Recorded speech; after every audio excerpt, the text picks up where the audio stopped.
En Iran, les gardiens de la révolution ont procédé à des tirs d'essai de missiles. Le pays se dit en mesure de fabriquer ses propres armes. Au Congrès américain, les républicains refusent à l'avance d'examiner un projet de loi sur une aide de 60 milliards de dollars à l'Ukraine. Moscou lance un avis de recherche contre Kaja Kallas, la première ministre estonienne qui s'est illustrée pour son soutien apporté à l'Ukraine. Après les menaces de Donald Trump sur la sécurité de l'Union européenne, l'Europe de la défense se fait toujours attendre.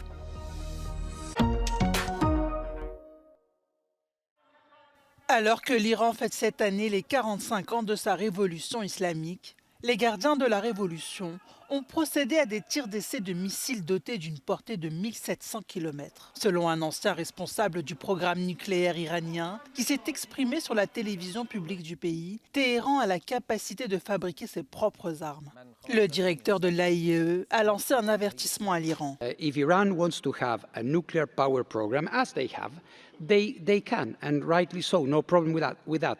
But they have to have a system of inspections which is commensurate with what they are doing, and they keep not giving the answers and the cooperation that they should be extending to the agency. Ces essais balistiques menés par l'Iran interviennent dans un contexte de tension au Moyen-Orient, généré par la guerre menée par Israël contre le Hamas.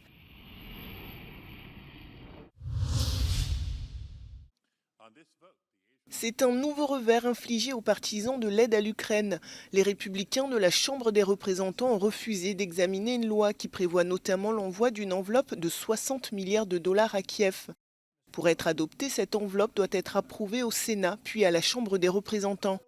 Mais selon Mike Johnson, chef des républicains à la Chambre des représentants, le texte, approuvé par les sénateurs, ne sera pas examiné en l'état. Depuis des mois au Congrès, les élus se déchirent à ce sujet. Les républicains demandent, en échange de l'adoption d'une aide à l'Ukraine, de renforcer notamment la frontière entre les États-Unis et le Mexique. La course à la Maison-Blanche a commencé et Donald Trump est toujours aussi populaire. À plusieurs reprises, le candidat républicain s'est opposé à toute aide de Washington en faveur de Kiev. La Russie lance un avis de recherche contre la première ministre estonienne Kaja Kallas, une mesure qui nourrit l'escalade des tensions entre Moscou et les pays baltes. La notice du ministère russe de l'Intérieur mentionne une affaire pénale sans donner plus de précision.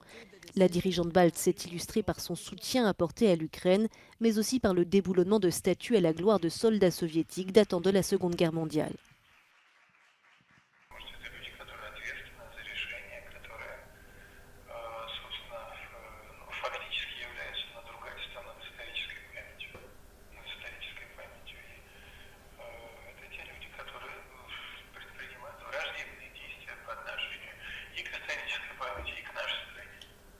C'est la première fois que le Kremlin émet un avis de recherche à l'égard de dirigeants de pays baltes. Le secrétaire d'État estonien Taimar Peterkop est également visé, tout comme le ministre de la Culture de Lituanie, Simonas Kairis. Paris dénonce des manœuvres de désinformation hostiles orchestrées par Moscou, avec notamment pour objectif de saper l'unité européenne. L'Agence française de protection contre les ingérences numériques étrangères dit avoir mis au jour un réseau baptisé du nom de code Portal Combat. Il s'agit d'une toile de près de 200 sites web dont l'activité principale est de diffuser des fake news. Les fausses informations relayées en masse par ces sites visent à justifier l'invasion de l'Ukraine et miner le soutien des opinions occidentales.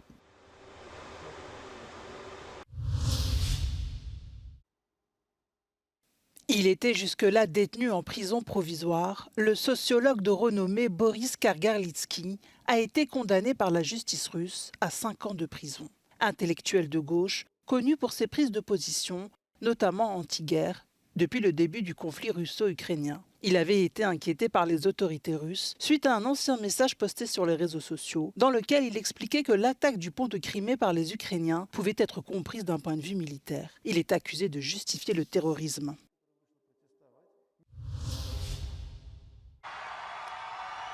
Les propos de Donald Trump ont dévoilé une réalité longtemps ignorée. L'Union européenne ne peut pas garantir seule sa propre sécurité. Alors que l'ancien président américain et candidat potentiel aux prochaines élections s'est engagé à ne pas défendre les pays de l'OTAN qui ne consacrent pas 2% de leur PIB à la défense, l'Europe s'interroge sur la mise en place d'une véritable union de la défense. Certains experts estiment que l'Union européenne est toujours dépendante des États-Unis dans de nombreux domaines.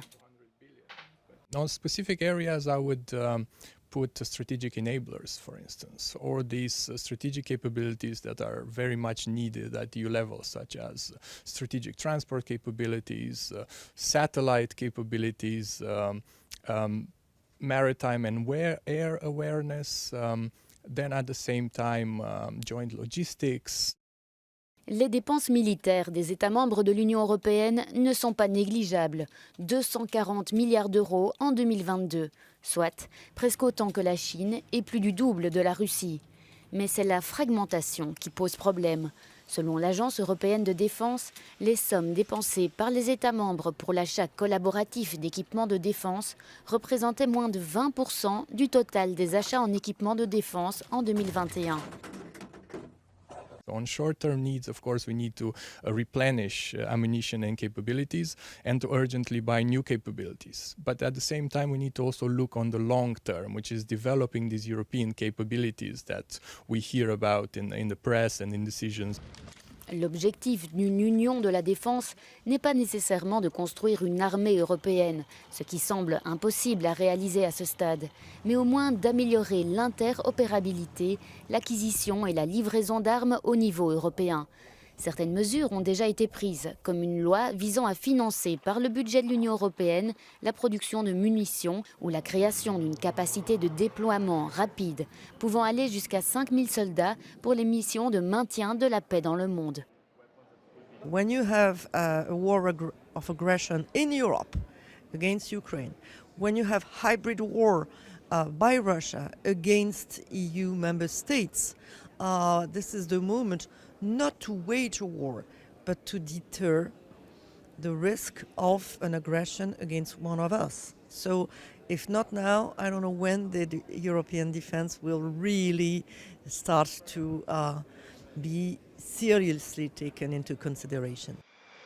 L'une des idées qui circule, soutenue par le gouvernement français, est celle d'une obligation européenne pour financer les dépenses militaires.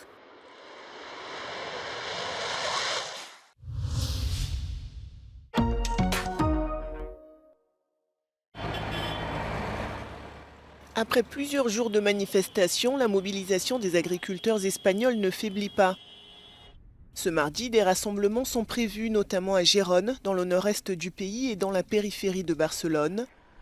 Un mouvement pour dénoncer la politique agricole commune de l'Union européenne, mais également la précarité du secteur. En mis últimos 2 años tenemos unas pérdidas, por ejemplo, con el cereal de un 40%. Y este año pasado la sequía, una ruina. Tenía que haber dado el cereal a 4000 kilos en secano y te ha dado a 1000.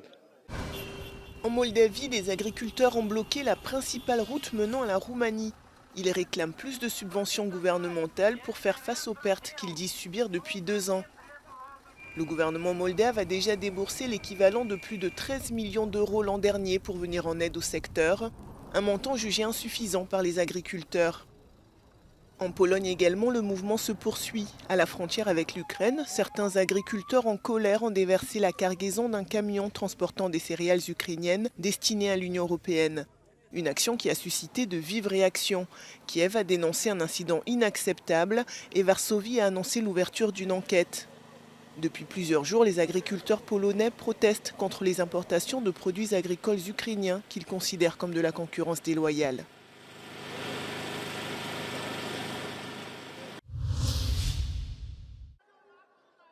Le mouvement des agriculteurs a été réprimé en Inde. Les forces de l'ordre ont fait usage de gaz lacrymogène ce mardi pour empêcher des milliers de manifestants venus de tout le pays de défiler à New Delhi, eux qui tentaient de franchir les barrages routiers.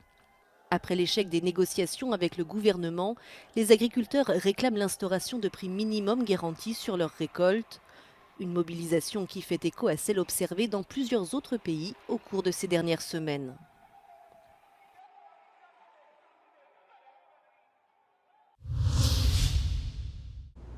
Une saisie record de cocaïne en Espagne.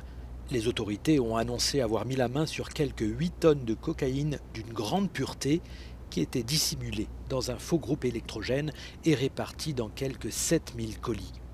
La drogue avait été introduite via le port d'Algeciras dans le sud du pays.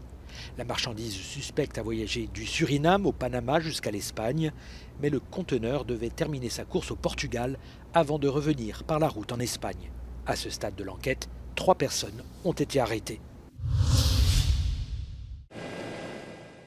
Une fusillade a fait au moins 1 mort et 5 blessés dans une station de métro de New York. Les faits se sont produits ce lundi dans le Bronx, sur un quai aux heures de pointe, aux environs de 16h30. D'après la police, une dispute entre adolescents serait à l'origine de cet accès de violence. La personne tuée était un homme âgé d'une trentaine d'années. Sur les 5 victimes encore en vie figurent 2 adolescentes et une personne âgée.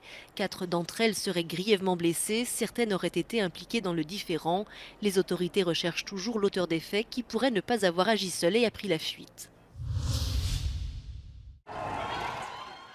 Dans quelques jours, le très populaire ancien Premier ministre thaïlandais Thaksin Shinawatra va être remis en liberté. Une liberté conditionnelle en raison de ses problèmes de santé et de son âge. Depuis son retour d'exil il y a 6 mois, le milliardaire de 74 ans était détenu dans un hôpital. Chassé du pouvoir après un coup d'État militaire, il a vécu en exil à l'étranger pendant 15 ans pour échapper à des condamnations pour corruption et abus de pouvoir. L'ancien dirigeant a bénéficié d'une grâce du roi qui a réduit sa peine d'emprisonnement de 8 à 1 an.